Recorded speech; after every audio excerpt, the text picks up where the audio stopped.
हे सगळं खरं आहे. हे सगळे तथाकथित गोरक्षक भाजपचे कार्यकर्ते आहेत. भाजपचा त्यांच्या गाडीवरती स्टिकर असतो, झेंडा असतो.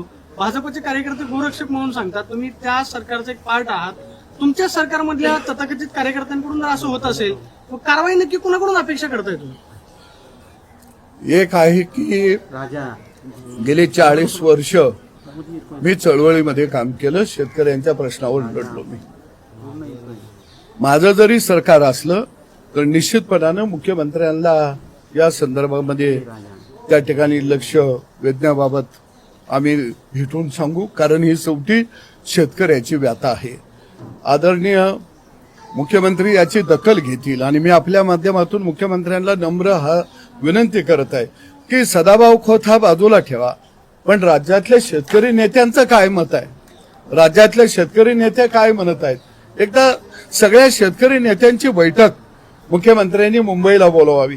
कारण आम्ही गावागावात गेलो की आता शेतकरी आम्हाला अडवायला लागलेले, लहान वासरं खोंड तो रानामध्ये मोकळ्या सोडून द्यायला लागलेले. एक तुळजापूरला मी कालच तुळजापूरला गेलो भेट द्यायला, त्यानं गाय विकलेली होती, गाब जात नव्हती, 65,000 रुपयाला गाय विकली ती. व्यापाऱ्यानं सांगितलं बाहेर अडवते ती, मी गाय नेणार नाही. तो शेवटी 20,000ला न्या म्हटला तरी ती गाय घेऊ गेला नाही आणि ती गाय त्याच्या गोठ्यामध्ये मरण पावली.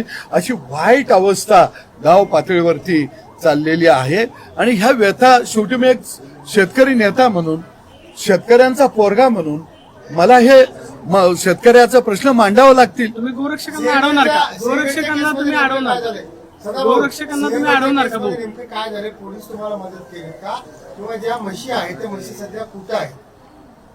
काल शेतकरी जाऊन त्या गोशाळेमध्ये बघून आले. तिथं व्हिडिओ काढलेला आहे आमच्याकडे.